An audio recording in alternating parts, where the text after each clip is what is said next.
E aí pessoal, tudo beleza? Eu sou o professor Gustavo Montanha e eu desenvolvo os conteúdos de História, Filosofia, Sociologia e Geografia aqui no canal da Secretaria de Educação de Colina. E eu trouxe uma aula de História que mistura com Geografia, que faz um emboladão massa, principalmente para o pessoal do finalzinho do Fundamental e finalzinho do Ensino Médio, que é século XX e todas as suas tretas. Opa! Tretas não, suas complexibilidades históricas, políticas e econômicas. Então, Fabito, passa a vinheta!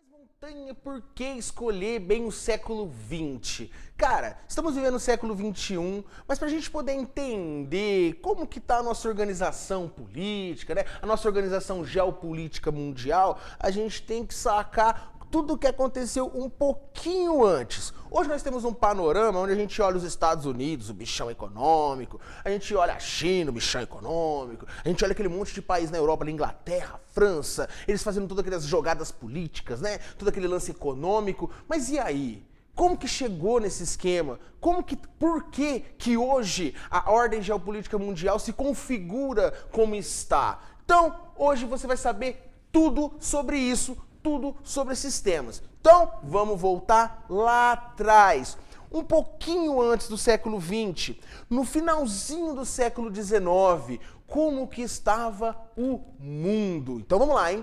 Para você entender o século XX, você tem que voltar um pouquinho ali no final do século XIX. E como que o mundo estava? Existia dois países que eram extremamente poderosos, que é Inglaterra e França. Principalmente a Inglaterra. Existem dois continentes, que é a Ásia e a África. Esses dois continentes, nessa época, até como hoje, não tanto a Ásia, mas a África, era muito frágil mesmo. E a Inglaterra e a França, elas precisavam de três coisinhas muito importantes para poder desenvolver a sua indústria, que é mercado consumidor, matéria-prima e mão de obra. Ela precisava dessas situações para poder continuar desenvolvendo a sua economia, a sua indústria. Então elas foram lá na África, foram lá na Ásia e tomaram isso para elas. Elas foram, pegaram a matéria-prima, tomaram conta do mercado consumidor, chegaram lá fazendo um pampeiro, tomando esses continentes para ela, principalmente Inglaterra e França. Mas aí teve dois paizinhos que também tinham uma indústria forte e que ficaram de fora, que era a Itália e a Alemanha. Então olha lá, hein? Nós temos dois países, França e Inglaterra, que chegaram primeiro na Ásia e na África. E aqui nós temos dois países que também precisam de matéria-prima, mercado consumidor, precisa de mão de obra, que chegaram um pouquinho depois. E por que chegaram depois? Por que a Itália e a Alemanha chegaram depois? Porque elas fizeram uma unificação política muito tardia. Então elas não estavam tão organizadas politicamente igual a Inglaterra e a França. Então nós temos dois timinhos aqui, né? Um que chegou primeiro, que está com as melhores partes da África e da Ásia, e nós temos aqui dois timinhos que estão extremamente quebradinhos e precisam muito da Ásia e da África para poder continuar desenvolvendo suas economias. Nós temos dois times. E geralmente, times fazem o quê? Entram em conflito. Essa fase de divisão da África e da Ásia é chamada de neocolonialismo, o novo colonialismo, o momento em que os países da Europa chegam na Ásia e na África. Esses dois times, eles vão entrar em conflito. Que conflito que é esse? Primeira Guerra Mundial. Então a Primeira Guerra Mundial, o motivo da Primeira Guerra Mundial foi a divisão da Ásia e da África. Esses países, eles necessitavam de briga, olha que louco. Eles necessitavam de guerra para um tomar território do outro, para que as suas economias continuassem se desenvolvendo. Necessidade maluca do ser humano, né? Mas infelizmente real. E rola a Primeira Guerra Mundial. Os dois lados, eles eram muito fortes belicamente, de armamento, e começa a rolar um empate. Depois começa a ter viradas de mesa. Calma que a gente vai ter a aula de Primeira Guerra Mundial. Chega um momento em que você começa a perceber que tem um país aí, no meio da Primeira Guerra Mundial, que começa a se destacar muito, mesmo não estando na guerra. Que país que é esse? Estados Unidos. Meu irmão, os Estados Unidos ele começa a ganhar muita grana, mas muita grana mesmo, vendendo armamento, vendendo produto para os países que estavam em guerra. Ele começa a lucrar muito. Os Estados Unidos entra na guerra pro lado da Inglaterra e da França. Depois que ele tem um navio, né, bombardeado, tal, pelo lado da Itália, pelo lado da Alemanha. Os Estados Unidos entra na guerra, mas já entra assim, metendo o pé na porta, arrebentando com tudo e vencendo a guerra. Então, vence a Primeira Guerra Mundial, Estados Unidos, Inglaterra e França. Esse lado, quando venceu a guerra, você tem um país principal que está todo inteirão, que não teve uma bomba que explodiu no seu território, que é os Estados Unidos. Então, os outros países, tudo quebrado por causa da guerra, começa a comprar produto de quem? Dos Estados Unidos. Então, olha só, os Estados Unidos ganhou dinheiro antes da guerra, durante a guerra e depois da guerra. Estados Unidos, ele mete o pé na Inglaterra e na França como grandes potências e se torna a mega grande potência do mundo.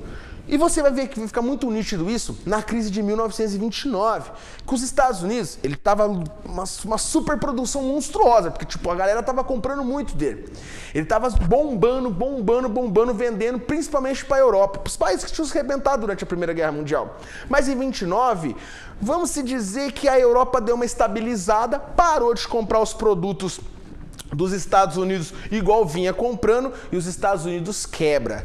Só para fazer um adendo, a economia do Brasil também quebra. A nossa economia era respaldada no café. O nosso maior comprador de café na época era os Estados Unidos e os Estados Unidos param de comprar nosso café e quebra. Então essa quebra da Bolsa de Valores de Nova York, a crise de 1929, vai influenciar diretamente na história do Brasil. Depois, quem vai subir ao poder aqui no Brasil, após essa crise, é Getúlio Vargas. Cara, muito massa também essa parte da história aí do Brasil. Mas deixa lá, vamos continuar aqui com os Estados Unidos. Os Estados Unidos quebra. Quando ele quebra, ele começa a arrastar o resto do mundo inteiro com ele. E aquela parada, a Europa que tinha dado uma estabilizada, que estava mais suave, meu irmão, quebra de novo. E quais são os dois países que mais sofrem com a crise? Alemanha e Itália. Meu irmão, os dois países que tinham perdido a Primeira Guerra Mundial, os dois países que estavam sofrendo um monte de represária num tratado chamado Tratado de Versalhes após a Primeira Guerra Mundial, o país que estava tudo submisso a toda a economia mundial, quando deu uma pequena respirada, os Estados Unidos veio, quebrou e levou a Alemanha e a Itália pro buraco. É aí que você tem o cenário perfeito para maluco subir ao poder. Você tem crise política, você tem crise econômica e você tem uma crise, cara, que é onde mexe com o setor mais delicado de uma democracia social. A galera tava cansada daquilo ali. E chega um maluco chamado Adolf Hitler na Alemanha e chega um outro carinha chamado Benito Mussolini na Itália. Com a promessa de mudança, de reestruturação, cara. E o povo bota uma fé neles. Quem não bota também morreu, então é complicado. E aí esses dois caras sobem ao poder. Momento que acontece entre a Primeira Guerra Mundial e a Segunda Guerra Mundial. E o nazifascismo, né, o nazismo e o fascismo na Alemanha e na Itália, eles vão pegar e vão tomar uma proporção tão monstruosa, porque o complicado é que é assim, Deus me livre guarde, não acho que eu estou falando bem do fascismo e do nazismo, beleza? Mas é um fato, os dois reestruturaram a Alemanha e a Itália. A Alemanha e a Itália eram dois países quebrados e em coisa de menos de 8 anos eles eram duas potências mundiais. Duas potências mundiais que aproveitaram a fragilidade que já vinha acontecendo desde a crise de 29 na Europa e começa a conquistar território. E essa conquista de território vai levar ao quê? Segunda Guerra Mundial. E quais são os dois países que entram pro outro lado para ir contra a Itália e a Alemanha que se unem, né? Junto com o Japão na Ásia, por isso que caracteriza a Guerra Mundial. Porque tem vários países de vários continentes, junto com a Alemanha, eles tentam aí segurar essas forças que vêm da Itália, da Alemanha e do Japão e entram na guerra, começa a Segunda Guerra Mundial. Estados Unidos, logicamente, quando falam assim, meu Deus, que beleza, tô de fora, vou começar a fazer o quê? Vender armamento para esse pessoal, vender um monte de produto industrializado para esse pessoal. Então já começa aquela jogadinha dos Estados Unidos de lucrar durante a guerra. Ele entra na guerra, porque o Japão ataca Pearl Harbor, né? Ele entra na guerra, vence a guerra, junto com União Soviética, Estados Unidos, Inglaterra e a França, eles vencem a guerra. Nossa, aí pisa na Alemanha, né? A Alemanha é dividida em duas partes, a Alemanha Oriental e Ocidental. A Itália ganha um monte de represária. O Japão a economia dele é subtraída pelos Estados Unidos. Até hoje você vê o Japão com características culturais norte-americanas, né? Muito forte. Então há uma vitória esmagadora. Tanto que os Estados Unidos joga 2 bombas no Japão, né? Tipo, pra calar a boca, porque o Japão já tava entregue, todos os países já estavam entregues. Foi tipo assim, ó, pra mostrar pro mundo assim, se você fizer graça, meu irmão, eu explodo bomba na tua cabeça. Bomba nuclear, né? Então esse lado sai vitorioso, mas os Estados Unidos, diferentemente da Primeira Guerra Mundial, ele não é mais o bichão econômico sozinho, tem a União Soviética. Inglaterra e França são poderosas nessa época, mas estão muito arrebentadas, vitoriosas, né? Mas são muito arrebentadas por causa do contexto da Segunda Guerra Mundial. E elas buscam abrigo econômico com os Estados Unidos, é um fato, beleza? E a União Soviética não. A União Soviética, ela cria todo um bloco e todo um sistema dela. É aí que depois da Segunda Guerra Mundial, que começa em 39... gente, só para falar as datas, tá? Primeira Guerra Mundial, 1914 até 1918. Segunda Guerra Mundial, de 1939 até 1945, tá? Só para te situar. Em 45, quando acaba a guerra, a União Soviética, então, ela monta todo esse sistema. E depois da Segunda Guerra Mundial, começa então um conflito entre Estados Unidos e União Soviética. Que louco, né? As duas que eram parceiras durante a Primeira Guerra Mundial, Segunda Guerra Mundial, né? Segunda Guerra Mundial, que eles tinham um inimigo em comum, agora que eles venceram a guerra, eles brigam entre eles. E é chamado de Guerra Fria. Não há uma guerra direta, não há exército norte-americano se entrando em conflito com o exército soviético, mas eles começam a patrocinar e ter um domínio cultural, um domínio ideológico, político, econômico no mundo. Então, tipo assim, tem país que fecha com os Estados Unidos, tem país que fecha com a União Soviética. Essa é a chamada Guerra Fria. E dentro desse contexto, acontecem algumas coisas que são muito importantes para você entender os dias de hoje. Por exemplo, Revolução Cubana. O governo soviético apoiou Fidel Castro. E o governo dos Estados Unidos, ele tentou segurar essa revolução. China. A China também, ela se tornou comunista com apoio, né? Revolução comunista, né? Com apoio da União Soviética e os Estados Unidos indo contra. Você também tem a guerra do Vietnã, Vietnã do Norte e Vietnã do Sul. Os Estados Unidos apoiando um lado, a União Soviética apoiando o outro. Você tem Coreia do Norte e Coreia do Sul, a União Soviética apoiando a Coreia do Norte e os Estados Unidos apoiando a Coreia do Sul. Então você tem o quê? Você tem todo um contexto onde você tem duas peças chaves, União Soviética de um lado, Estados Unidos do outro, e um monte de conflito acontecendo. Mas no final da década de 80, para ser preciso, em 88 e 89, né, que até o ano que eu nasci, muito simbólico, que a minha geração é chamada de geração da redemocratização, é a geração após queda do muro de Berlim, né, que aconteceu em 89. Você vê uma União Soviética que já não está dando conta mais de manter esse patrocínio mundial econômico, político. Você tem uma corrida armamentista maluca, porque os Estados Unidos fazem uma coisa, a União Soviética tem que fazer outra. A União Soviética manda um cachorro pro espaço, os Estados Unidos vai e manda um homem pra lua. E gasta muita grana. Imagina você tendo que gastar toda essa grana e ainda ter que patrocinar economias pelo mundo. A União Soviética não aguenta. Quem aguenta? Estados Unidos. Aí fica boa.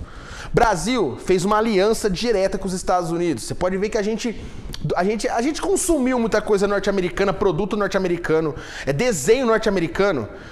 Qual foi os desenhos que você assistiu? Capitão América, né? O Capitão América, aquele cara com a roupa dos Estados Unidos.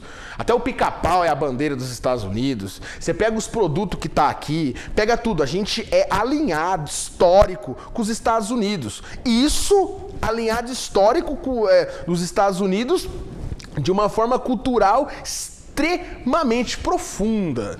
Tanto que quando você fala Estados Unidos, na tua cabeça vem o quê? Poder, melhor, mais poderoso, é inconsciente, beleza? E a União Soviética, em 89, fala assim, mano, eu não dou conta, Nikita Gorbachev, ele fala assim, mano, ele que era o chefe do Estado da União Soviética na época, ele fala assim, eu não dou conta, e entrega, e aí começa um sistema que é chamado Nova Ordem Geopolítica Mundial, onde é um mundo onde os Estados Unidos têm influência, um polvo econômico, político total. Só que atualmente, nós temos um país aí que é bem complicado e cutuca os Estados Unidos de todas as formas, o que você não tem noção. E é a China. Você não tem noção do quanto que a China atrapalha os planos de domínio mundial, né, econômico dos Estados Unidos. A China, hoje, ela é o país que mais desenvolve bancos e mais influencia, não só na Ásia, mas em todo o mundo. Tanto que eu estava lendo um livro muito interessante que existe a possibilidade da Terceira Guerra Mundial? E o livro concluiu que não. Mas por que não? Porque os dois países principais que você tem, China e Estados Unidos, eles dependem tanto economicamente um do outro, por causa do mundo globalizado, né, que se um quebrar, acaba arrastando o outro automaticamente por causa dos contratos econômicos. Entende? Então hoje a gente vive um mundo bipolar, onde você tem a China de um lado e onde você tem os Estados Unidos do outro. Cara, é questionável isso? É questionável, porque você tem outros países que são poderosos, mas as economias que têm maior domínio são essas duas. Você tem um mundo polarizado, mas você também tem um mundo globalizado. Você ainda tem esse lance da direita e esquerda? Você tem, só que um depende do outro, saca? Em âmbito econômico mundial. Então é complicado. Bom, é aí que se configura tudo, beleza? Cara, o que eu fiz? Eu fui fazendo um resumão do século XX e peguei um pouquinho aqui do finalzinho do século XXI. Nas próximas aulas eu vou detalhar tudo. Eu vou dar uma aula só sobre neocolonialismo, vou dar uma aula só sobre Primeira Guerra Mundial, eu vou dar uma aula só sobre Segunda Guerra Mundial, eu vou dar uma aula só sobre Guerra Fria e eu vou dar uma aula só sobre redemocratização. Então você pode ver que eu vou tentar fazer todo esse conteúdo completo, né, de final de ciclo de fundamental PEB 2 e do final do ciclo de ensino médio. Beleza? É nóis! Tomara que você tenha gostado, que você tenha aprendido. Se tiver dúvida, meu irmão, manda ali nos comentários aqui, que a gente vem aqui e responde pra você. Curte!